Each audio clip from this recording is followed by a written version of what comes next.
I always just hit that refresh button. Okay. Who's directing up there today? Chris. Chris is in the house. Chris is on the ones and the twos. We didn't have any music yesterday. We didn't have any.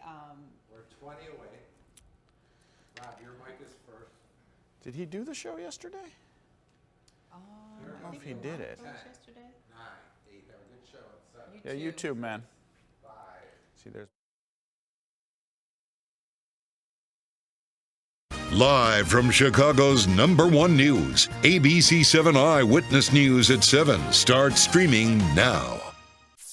A community coming together to honor a store owner killed in an attempted robbery as police search for his killer. New video of a carjacking, and the thieves didn't get very far as Cook County Sheriff's unveiling a new plan to fight back.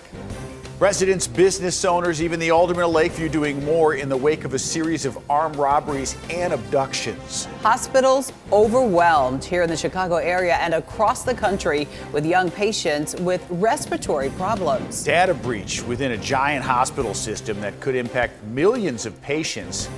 The information that may have been exposed. Good evening and thanks for joining us here at 7. We start with an emotional evening on the city's far south side as friends and family hold a vigil for a murdered 66-year-old store owner. He was killed during an attempted robbery inside his store on Monday night. Eric Hong has more from the West Rogers Park shop where the vigil took place. This evening, we've heard phrases like pillar of the community and even father figure being used to describe that store owner. All afternoon, people have been coming here to the store to pay their respects. Around 5 p.m., a neighborhood vigil and balloon release was held, organized by people who live and work nearby who were customers of the store. 66-year-old Salem Kamo was shot and killed during an attempted robbery Monday night while working behind the counter. And customers say his death is a blow to the community. He was well liked and respected in this neighborhood and was the type of person, customers say, who would spot you a buck or two if you were short. Not just a business owner, but someone who truly cared about the people here. He was a nice person. He was nice. How much I talk, it's not enough because he was very honest person, always smiling, always. I think I'm just gonna miss basically just having a conversation with him one-on-one, just like with what's going on, like, how's work going for him. Police have released surveillance images of the suspect who rolled up on a bicycle and then entered the store Monday night wearing a mask. That man ended up running from the store and racing down the block. He left his bike behind. Kamo's family pleading for the public's help in coming forward with information, and throughout the day, neighborhood residents and store customers have been echoing that appeal. In West Rogers Park, Eric Hong, ABC 7 Eyewitness News.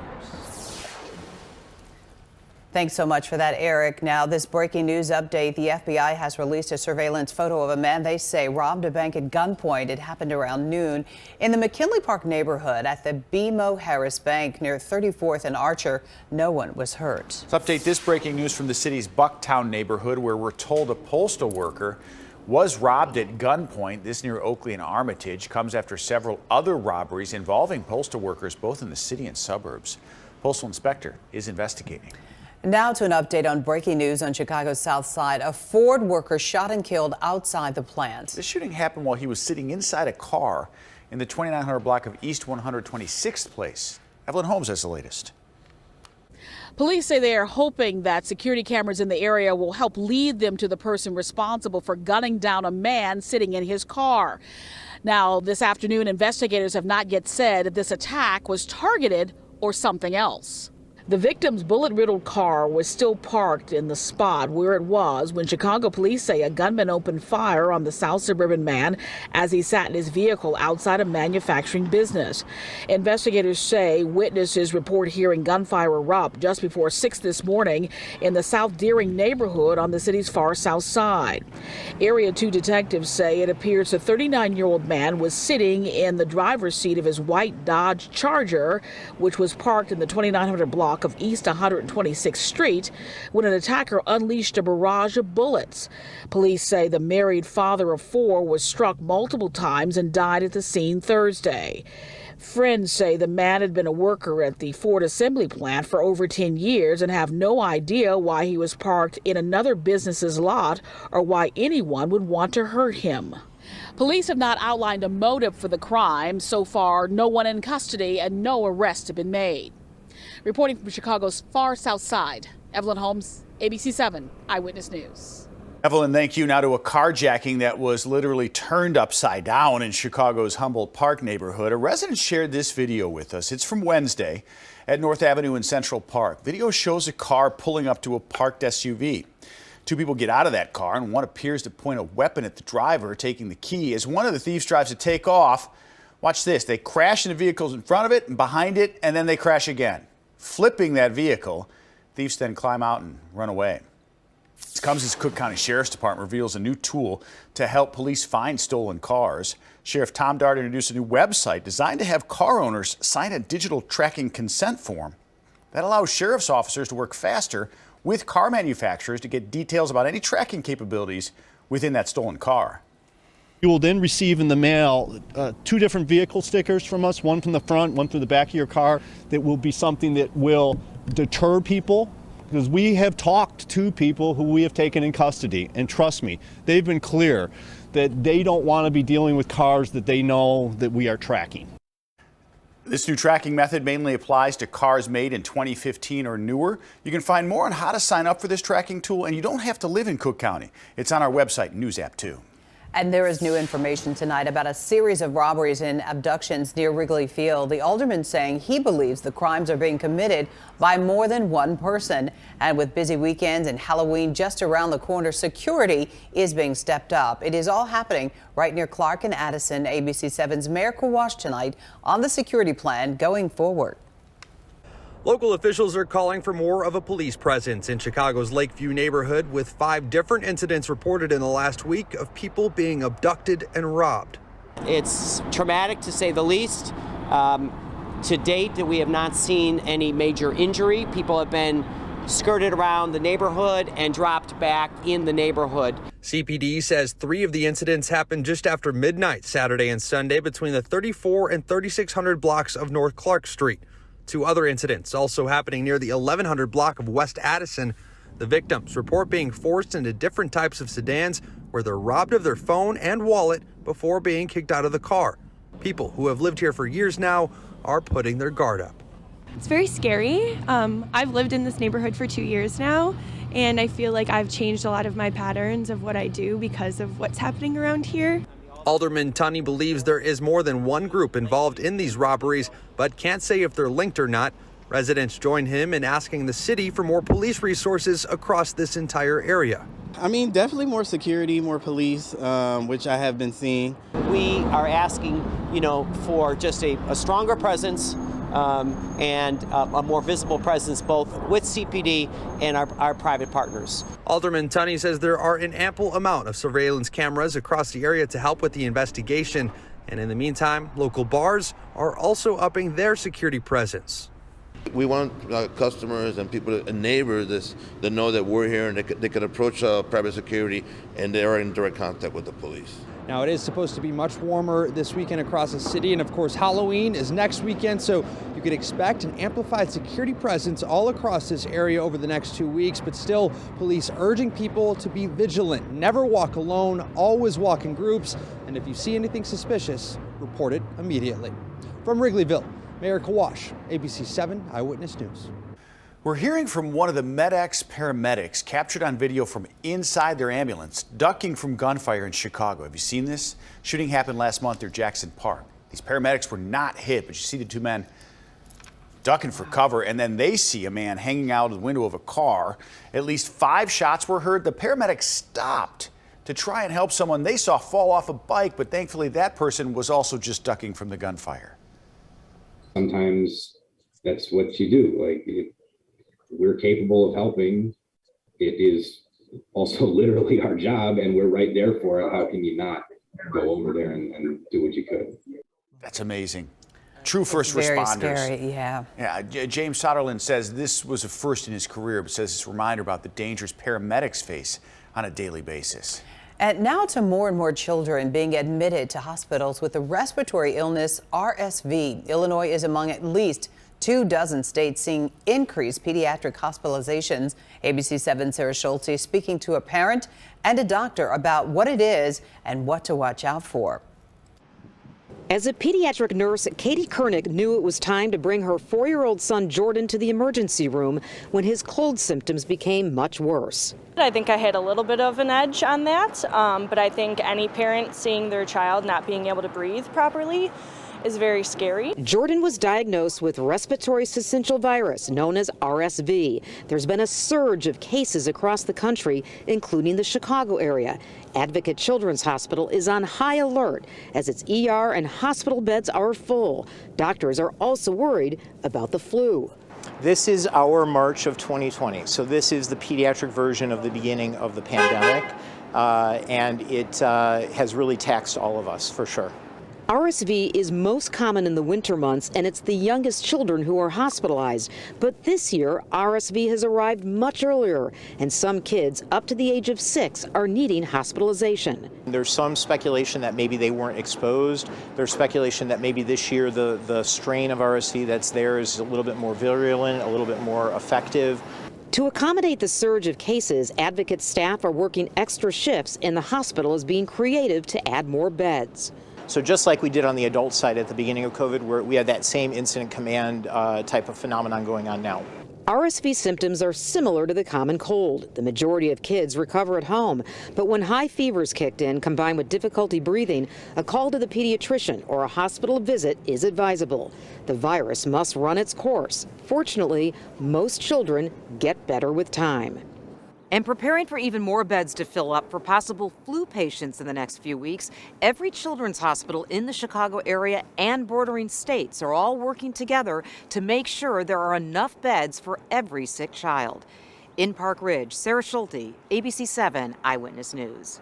When it comes to COVID vaccines, the CDC Advisory Committee has now voted in favor of adding it to the recommended routine immunization schedule for children and adults. It's recommending children 6 months and older, as well as adults, get the vaccine, plus boosters when eligible. The move does not mandate the vaccine in schools. Yesterday, the same committee voted to add COVID shots to a federal plan that provides free vaccines to children. Refugee organizations here in Chicago are calling on Congress to pass the Afghan Adjustment Act. It would provide a pathway for the more than 70,000 Afghans who came here following the U.S. withdrawal from the country to apply for permanent residence. They were admitted under a temporary status called humanitarian parolee.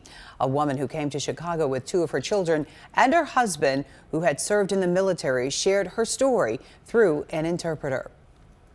We knew that we will be a target for Taliban, and we didn't have any choice just leaving Afghanistan. And the legislation would allow providers and provide new avenues for at-risk Afghans to come here. It's Thursday, Friday Junior. Yeah, Friday Eve. Friday Eve. That's how we call it, yeah. Well, whatever you'd like. We know we're almost to the Friday. Look at that. What yeah, does the that city say? looks great. I like that. Like the night. Like the night. Yeah. It's dry out there, and the temperature was way better than the last couple days. I mean, it was cold early in the week. The sun was shining. All good. But all good. Mentally, we're preparing ourselves for the 70s. It's amazing. You know, so we're excited. So we can get through today, tomorrow. No problem. Because we're living for the weekend. Hi, Cheryl. You have great news for us today. Yeah, it's going to be an absolutely fantastic weekend. Plenty of sunshine, and we're going to get these temperatures way up above average, and it's been a cool couple of days here. Temps currently in the 40s and 50s, Midway sitting at 60 degrees. As we head into the overnight hours, we're not going to drop as low as we have been over the past couple of days. We're going down into the 30s and 40s across the area. And then tomorrow, really our transition day. Strong gusty winds out of the south and west will quickly bring our temperatures well above average. So waking up near 40 degrees into the afternoon. Notice those winds beginning to increase as we get into about that 9-10 a.m. time frame. By the afternoon, we're looking at wind gusts up to about 20 to 30 miles per hour. High temperatures expected to go into the low to mid 70s. The average high for this time of the year is 61, and we just had 3 consecutive days with highs only in the 40s. So we're increasing our temperatures big time. The question, how long these mild temperatures stick around. We do have them around for a few days. So it does continue into the start of the weekend, and also our sky conditions. Will we see rain anytime soon? and when our temps drop. We're going to cover all of that in the full forecast in a few minutes. Back to you. That last part you don't have to cover. No, I don't. Right. We'll just leave that out. Like we'll chop it out. Yeah, 4-day forecast. That's right. See you in a few minutes. Advocate Aurora Health, one of Chicago's largest healthcare providers, has reported a massive data breach. That breach could have exposed private information of as many as 3 million patients. Advocate Aurora Health says it uses internet tracking technologies from Facebook and Google to help understand how its patients and others interact with its websites. The company said it found pieces of code known as pixels used in some of its websites and mobile apps transmitted some patient information back to Facebook and Google.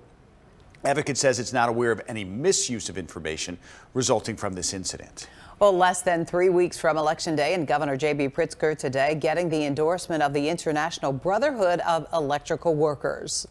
The man that I get to introduce today has led us through a national pandemic, has worked to improve our school systems throughout the entire state, has led the fight for raising the minimum wage, has championed and gotten behind the Workers' Rights Amendment. Governor Pritzker thanked the IBEW, saying, quote, "We've made Illinois the most pro-worker state in the country." Now, if you want to look for your local polling places and learn more about the candidates and who's on the ballot, just go to our online voters guide just ahead. It's on our website. You can download it for free as well on our news app. The CTA says riders won't pay more to ride buses or trains next year. CTA says it will keep fares at current levels while maintaining a commitment to improve service. That includes hiring more staff. However, Pace Suburban Bus Service plans to cut routes as part of its new budget. Pace wants to permanently eliminate 69 routes that have been suspended since spring of 2020. High-profile business leaders gathered for the annual Illinois Hispanic Chamber of Commerce breakfast this morning. And our very own Michelle Gallardo emceeing the event that traditionally kicks off the Chamber's Business Expo. Governor J.B. Pritzker also making an appearance. The expo provides networking opportunities, workshops, and other resources to Hispanic businesses and professionals across the state. And now to a new study that reveals a legal loophole that is costing minority communities millions. Our I-team on the efforts to change that law. That story for you. It is fascinating. It's coming up next. Why American Airlines says it's getting rid of its most exclusive first-class seats, but there's a caveat. Plus, going pink for Breast Cancer Awareness Month. The very special way a local celebrity stylist is joining the fights and how you can help out.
The I-team is finding that millions of dollars are being drained out of minority communities, and it's all because of a current law on the books. Well, that is according to Cook County Treasurer Maria Pappas. She shared her latest study with consumer investigator Jason Knowles.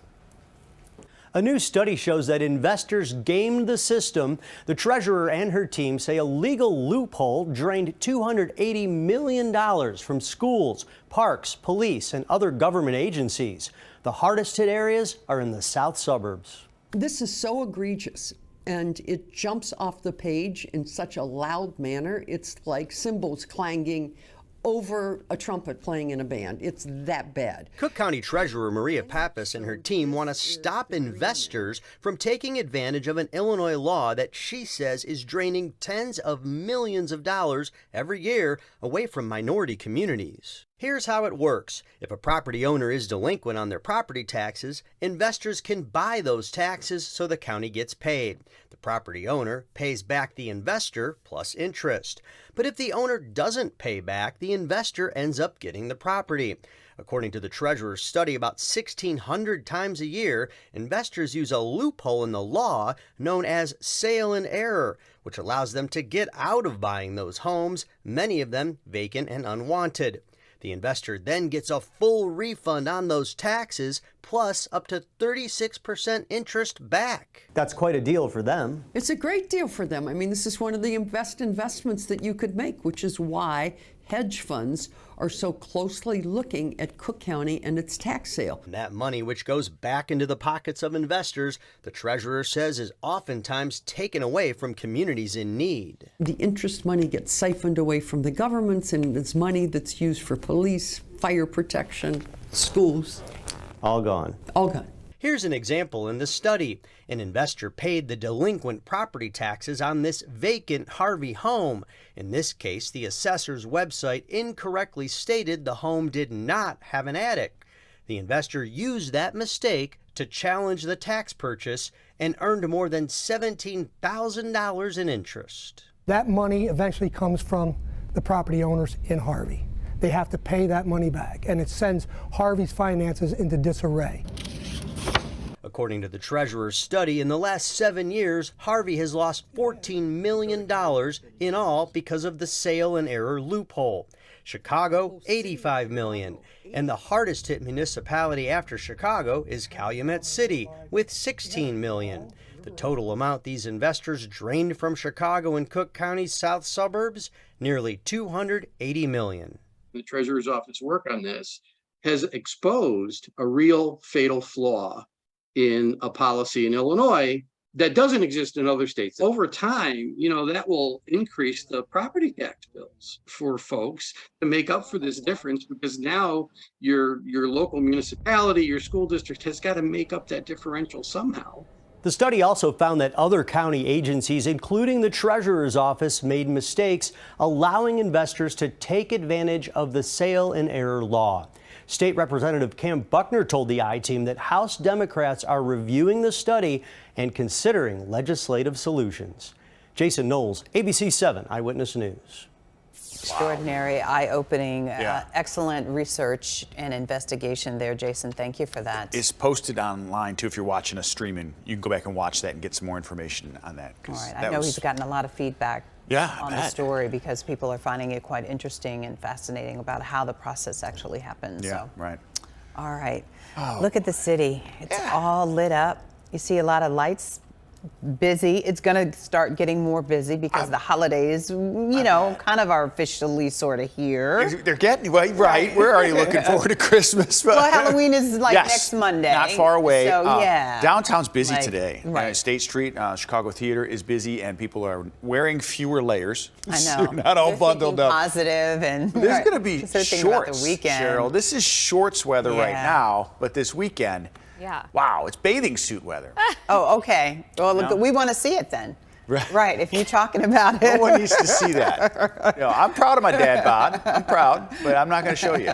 Yeah. Right. That's personal. It's personal. That's personal. But I think it's going to be great. I mean, it's going to feel a lot like a mild summer day. It is for fall. It's definitely more typical spring-like weather, but hey, we'll take it, especially when it's coming on a weekend. Right now, we sit at 55 degrees, partly cloudy skies. Few clouds overnight, but we stay dry. Today's high, transition day, making it into the low 60s. That is right near average. The past 3 days, we've had high temperatures only in the 40s. We started the day off at 33 degrees at O'Hare. That was our official low. We have yet to drop to 32 at O'Hare for an official reading during the morning hours. And our temperature is currently beginning to drop. We're kicking down to 42 degrees. DeKalb 47, O'Hare 55, Midway still at 60 degrees. That is impressive. As we head into the overnight hours, we're going to fall off into the upper 30s and low 40s. A few clouds on the increase here. Winds out of the south and west. So tomorrow morning, we're looking at those temperatures not as cold as it has been. By about 9-10 o'clock, we're already near 50 degrees. Winds increasing in intensity tomorrow. Gusts up to about 25 to 30 miles per hour. Highs in the low to mid 70s across the board. Mild weather, it's moving in. We have this mild air mass in the middle of the country, and the cool air is beginning to retreat, and this is going to continue to work its way farther to the east, sliding in and making itself at home for the next 3 to 4 days. So tomorrow you can see our temps climbing into the 70s, about 10 to 15 degrees above average. Comes Saturday, going up into the mid to upper 70s just downstate. We're looking at high temps near 80 degrees. We continue with the mild weather right through Sunday. It's going to be very warm with temperatures continuing there in the 70s. And by Monday, we're still going to look at those highs near 70 degrees. So a stretch of many days with above average weather. Friday warmer, but it's going to be windy. So we will have a fire danger threat with dry conditions here, increasing the warmth and also those gusty winds out of the south and west. Saturday and Sunday highs mid to upper 70s. Southwest winds again continuing strong at about 10 to 20 miles per hour. And the entire weekend comes in rain-free. Beautiful sky conditions. So when does this all begin to change? Well, it's not until the start of next week on Tuesday. So really the middle is when we'll see those temperatures beginning to dip back to near average by Tuesday, Wednesday, dropping there into the 50s. We also have some active weather moving in for the start and the middle of next week. Through the weekend, though, we're coming in rain-free. You can see some cloud cover here just off to the north and west of us. The rain, the snow showers well up to the north into Canada there. We'll have a few clouds moving in overnight. And then the Pacific Northwest, the pattern's beginning to change. They'll get in some rain and even some snow action this weekend. But much of the country looking to stay quiet. Here at home, we're dry. And it's not until Monday, Tuesday, and Wednesday that we begin to see our rain chance increase. Now, this just in from NOAA, the winter weather outlook here for us. Looking at December, January, and February. Really, it's for the entire U.S., but as we take a look at the Midwest, really it's the upper Midwest and part of the Dakotas back to the Pacific Northwest favoring below average temperatures. The deep south, southwest, and parts of the East Coast in that zone for warmer than average temperatures. So equal chances for us, but we're closer to that cooler than average. But what we are looking at in terms of precipitation, we have a bullseye looking at wetter than average conditions here as we take a look at our winter months, which could result in more snowfall. And also the Pacific Northwest, drier conditions across the south and west are not good for the drought. Now we do have La Nina at play again this winter. This is the third year in a row La Nina is in effect. So we call this a triple dip La Nina, cooler than average water temperatures, the equatorial Pacific. That changes our weather pattern or keeps it relatively the same for this winter with a high pressure ridge typically building in the Pacific Northwest, that jet stream riding up and around, and then cooler than average temperatures with that dip in the jet stream at times. And that's why we're calling for below average temperatures here across the northern tier of the U.S. But notice the placement of that jet stream very close to us across the Great Lakes, and that could result in more frequent storms, bringing in more potential snowfall for us. So something we'll continue to monitor, but thoughts of winter, you can throw those out the window over the next couple of days. Tonight's temps in the 30s and low 40s. Spring-like weather, almost feeling summer-like here. Saturday and Sunday, absolutely gorgeous. Next week, we see those temperatures drop, but we don't have to think about that yet. All eyes on this weekend. Back to you. Yes, yes, yes. Delivering. Yes. Oh, that blue. Okay, thank you. Numbers out today showing the ongoing problems for people trying to find and buy a new home. And American Airlines saying goodbye to its most luxurious class of service. We'll be right back after a short break.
We are following some breaking news at this hour tonight on Chicago's South Side. A huge emergency response right now on the Metro tracks. Now, after an outbound train crashed into a car, this is all happening on the Rock Island line near 119th Street. We have been told that one person has been killed.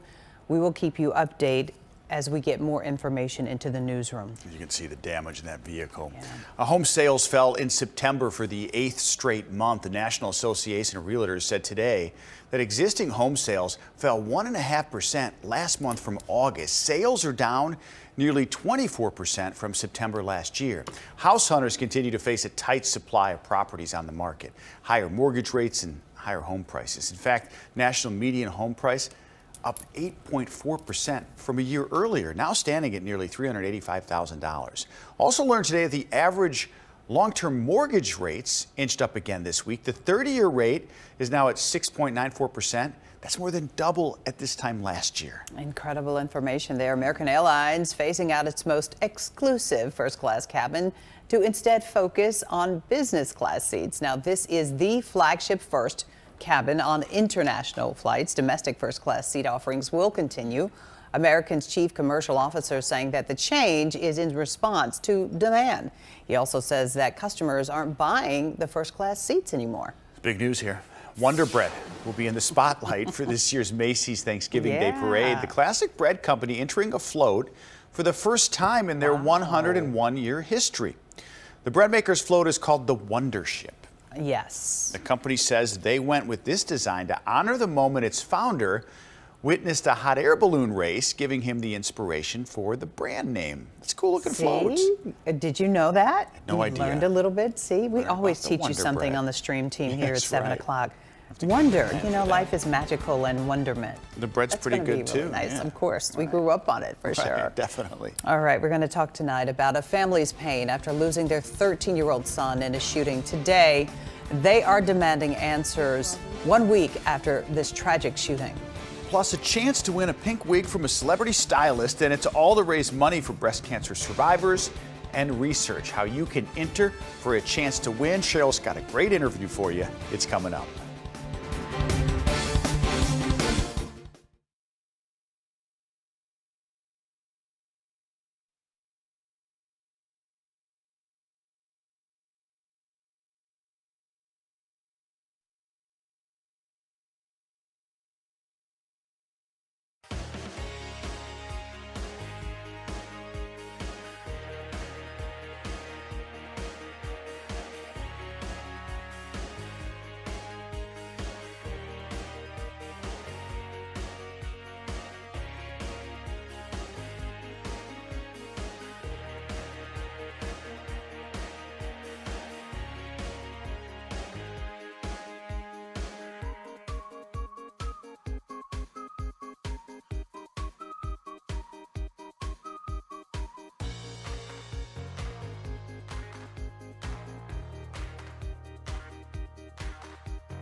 He was a mama's boy, and he loved playing video games, and he was love.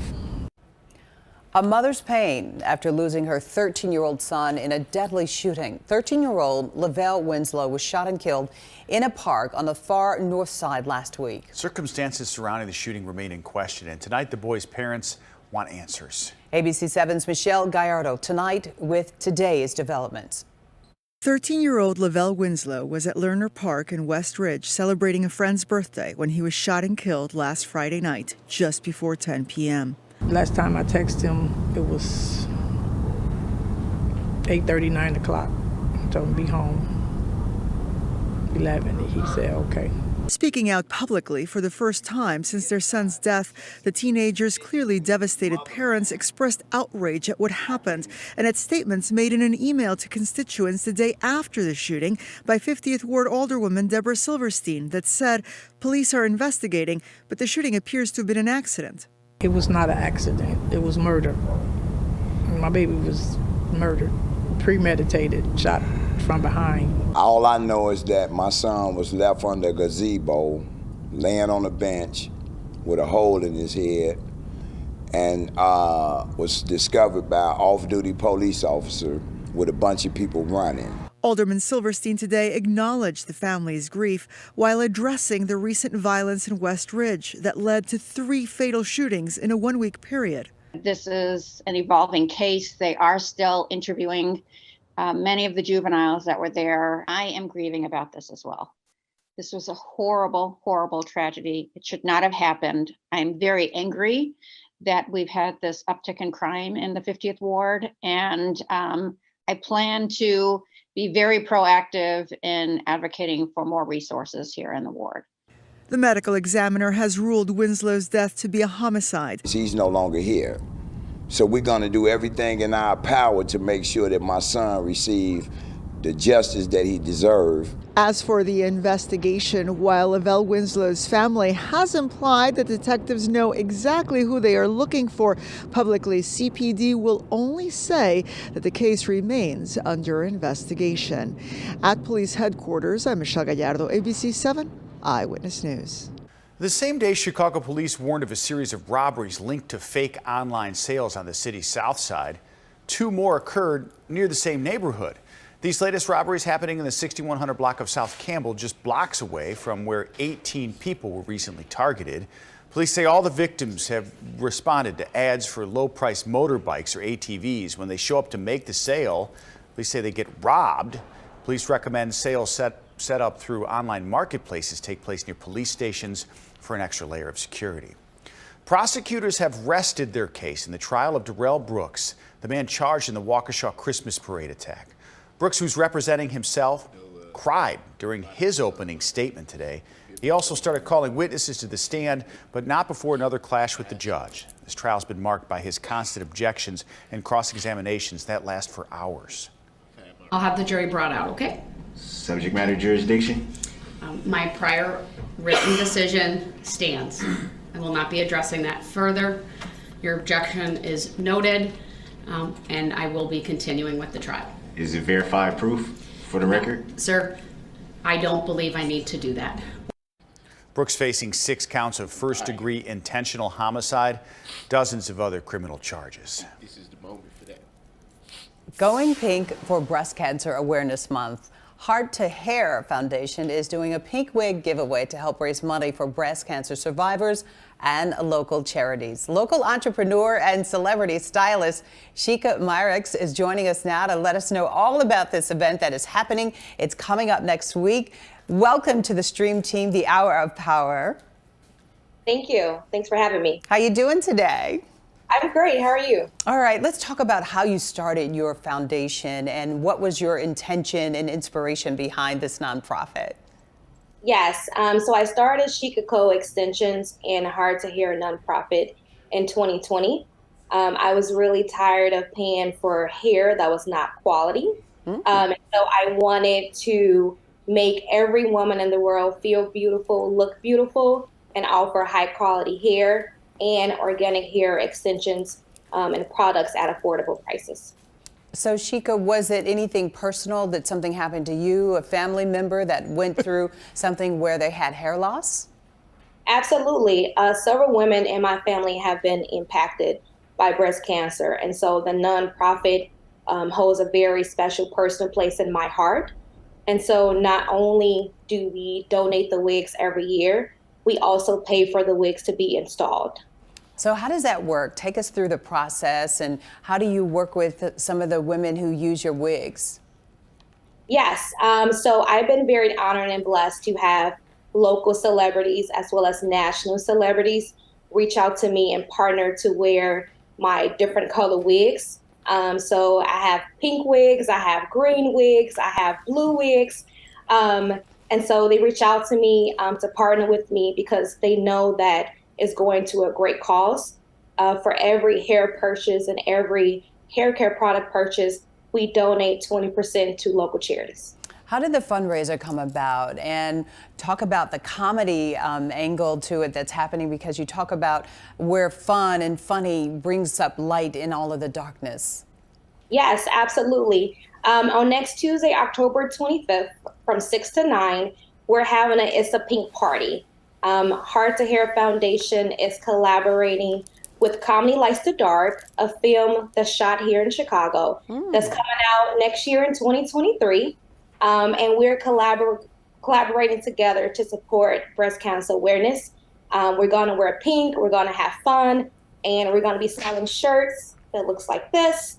And all of those proceeds are going to go to a local charity. So we are really excited.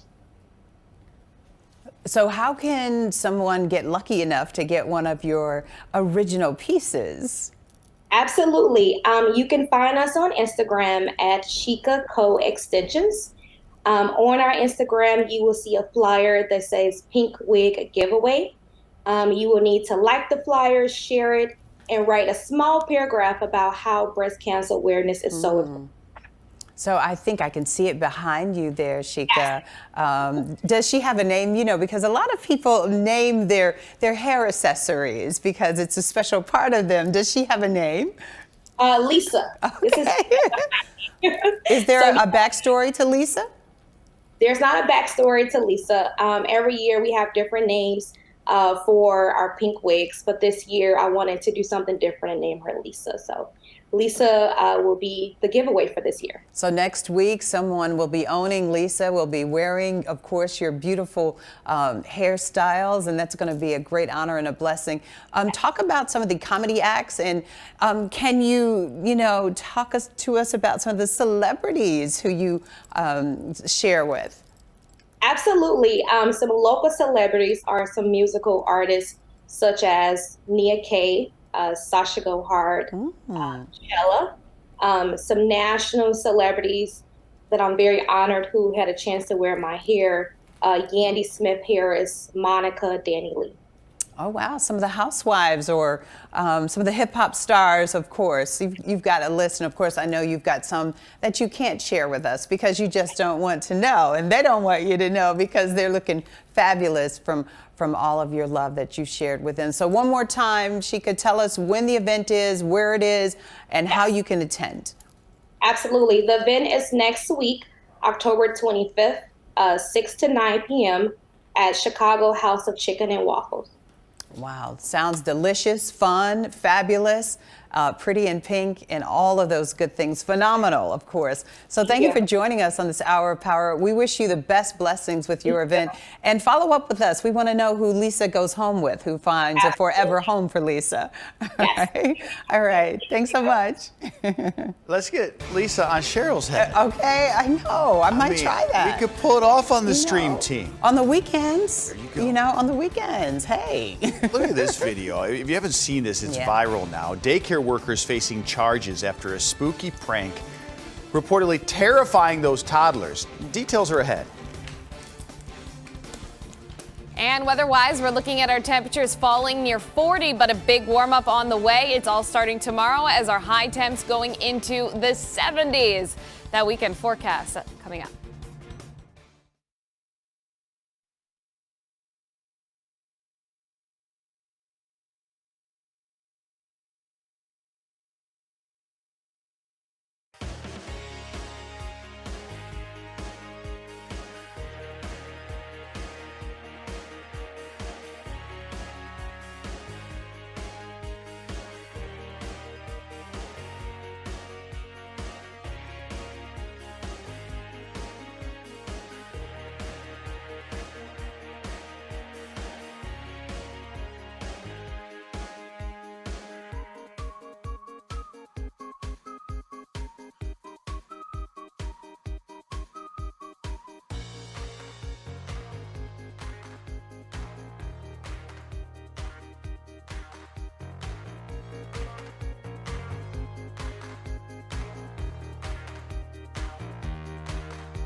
5 Mississippi daycare workers have been charged after a video went viral showing one person in a mask appearing to intentionally scare children. 4 of them are charged with felony child abuse. The 5th person's charged with 2 misdemeanors. Parents say their children after this were traumatized. One mother had a message for the daycare workers. I hope you're enjoying jail, and I hope you realize what you've done is serious and it's not a joke and it's nothing to laugh at. The owner of the daycare center has not been charged. She says she was not aware of what was happening. And now to a historic day overseas. After just 45 days in office, British Prime Minister Liz Truss has resigned. I have therefore spoken to His Majesty the King to notify him that I am resigning as leader of the Conservative Party. She is now the shortest serving PM in British history. Her plans for huge tax cuts set off a financial crisis in the UK, with the British pound crashing against the dollar. President Biden reacting today. Look, she was a good partner on Russia and Ukraine, and the British are going to solve their problems, but she was a good partner. The Conservative Party now planning to choose a new leader in just a week. Rishi Sunak, the former chancellor who Truss defeated, is now the favorite to succeed her. However, some are calling for former Prime Minister Boris Johnson to return. That's wild. There's one thing the pandemic seems to have helped. A baby boom. Economists say pandemic trends, including increased work flexibility, helped push up U.S. birth rates last year. The increase was largely driven by women previously without children. And it's the first major reversal in declining fertility rates since 2007. A study was done by the National Bureau of Economic Research, co-authored by a Northwestern University economist. We were talking about this at one of the earlier shows. Yeah. And we think about our coworkers. Right. We have the Hongs, the Riveras, Kate and Mark. Our director, who is now, Yes. So ABC 7 can relate. Several, right. Yeah, and those little guys are all a year old now. I know, right? They're all playmates now. Yeah. They're all having fun together. So that happened here for sure. We can confirm. Now the teacher making Chicago proud. We first introduced you to Justin Antos earlier this week, just before he was awarded that Country Music Award for Excellence in Teaching. This is a phenomenal story. And here he is at the ceremony. This is unlike anything I have ever experienced as a music teacher, probably unlike anything I ever will experience. Oh, yeah. Okay. He was one of 30 teachers from across the country receiving the award in Nashville. Antos teaches band at Dwight D. Eisenhower High School. That is in Blue Island. Look at him. He looks like a genius teaching. His young students will never forget him, of course. Oh, yeah. When we talked to them in that story earlier this week, you could tell that they love the guy. The pride. We were saying there's always a teacher you remember in your past. We talk about that. That changed the trajectory. I was at a funeral on Monday, and it was for a teacher, a principal, and some of her students showed up.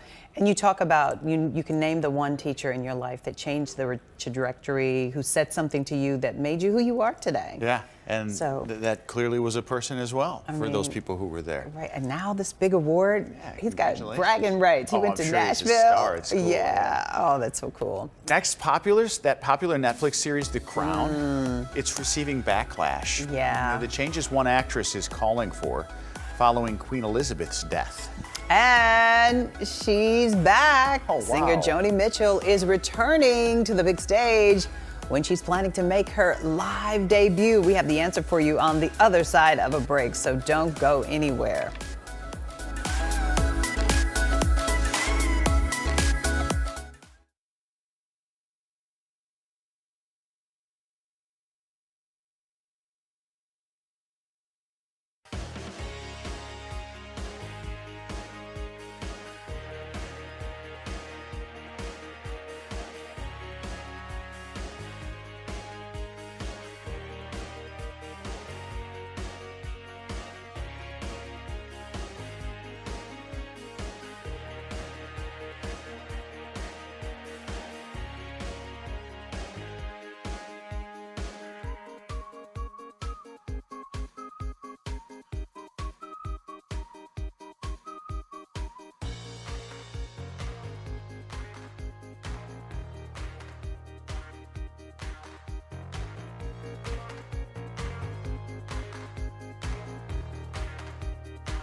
popular Netflix series The Crown, facing new scrutiny over how it portrays the royal family. Well, Oscar-winning actress Judi Dench, Dame Judi Dench, as we should call her, she penned a letter to the Times newspaper saying that the series is full of, quote, crude sensationalism, adding that it's, quote, cruelly unjust.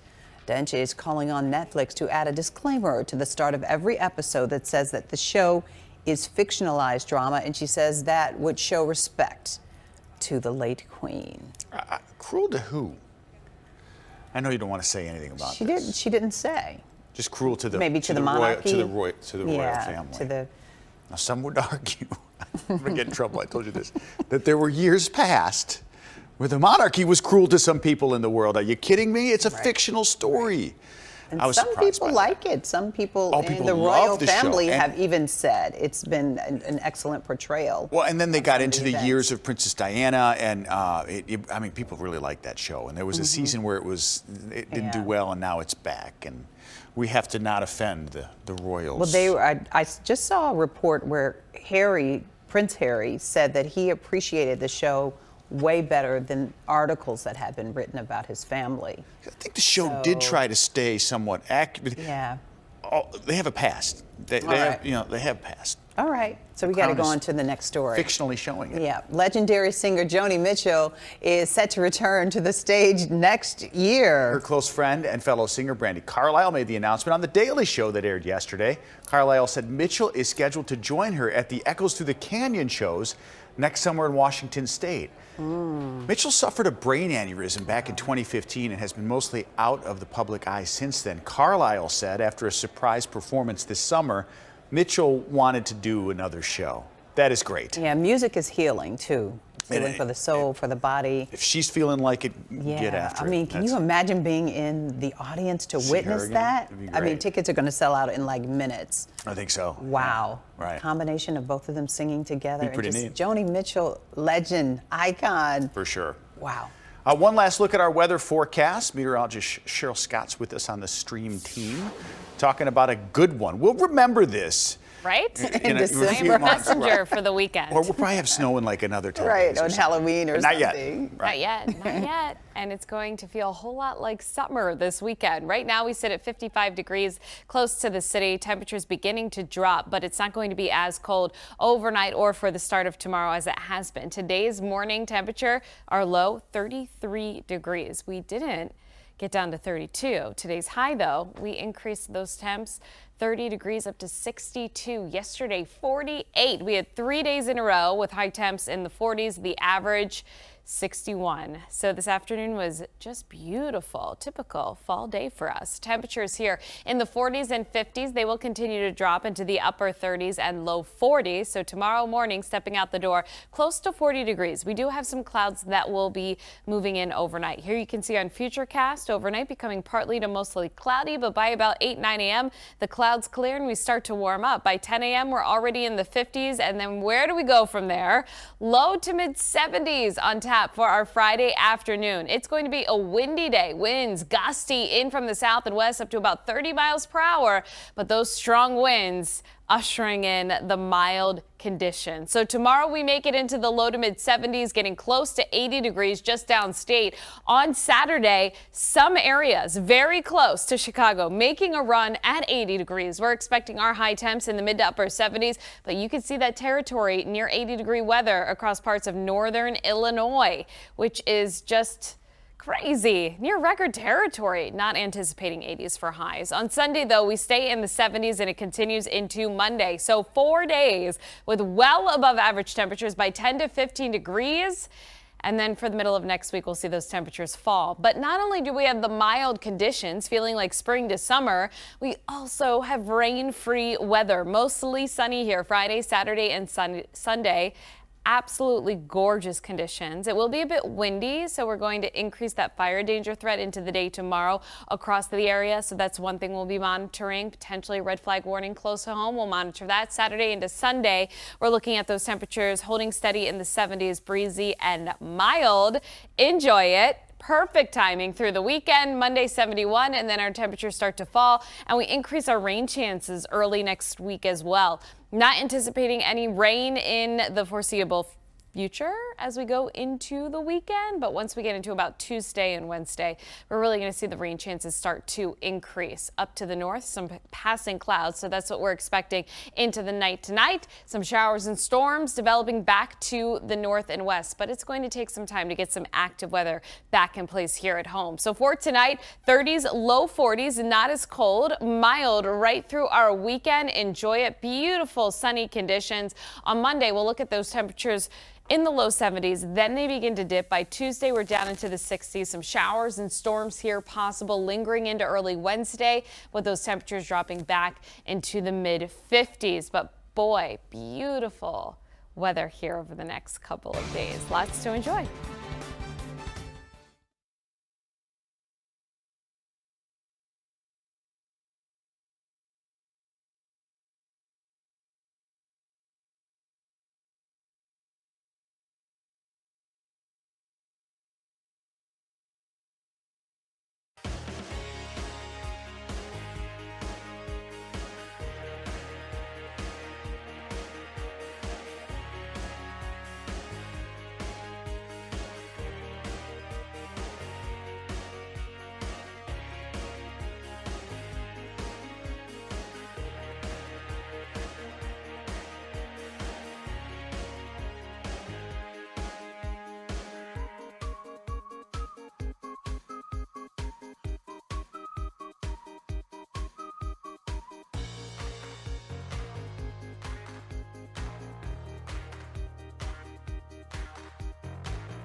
Well, we haven't had Halloween yet, but lots of people are moving on to Christmas. This is the Radio City Rockettes rehearsing for the Christmas Spectacular. It is spectacular. Dancers began practicing yesterday. Look how good they look. The show runs November 22nd through January 2nd. Look at that. They look phenomenal. How many days till Christmas? I got to count. You okay, you guys are giving me a hard time. What's your birthday? So, all right, well, back here. Yeah, let's come back here to the zoo. I got you something, by the way. Okay. But I'm not telling you.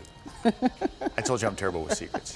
I'm back here at Home Lincoln Park Zoo getting ready for Zoo Lights. Tickets on sale for the Christmas tradition. It'll run on select days from November 18th through January 1st.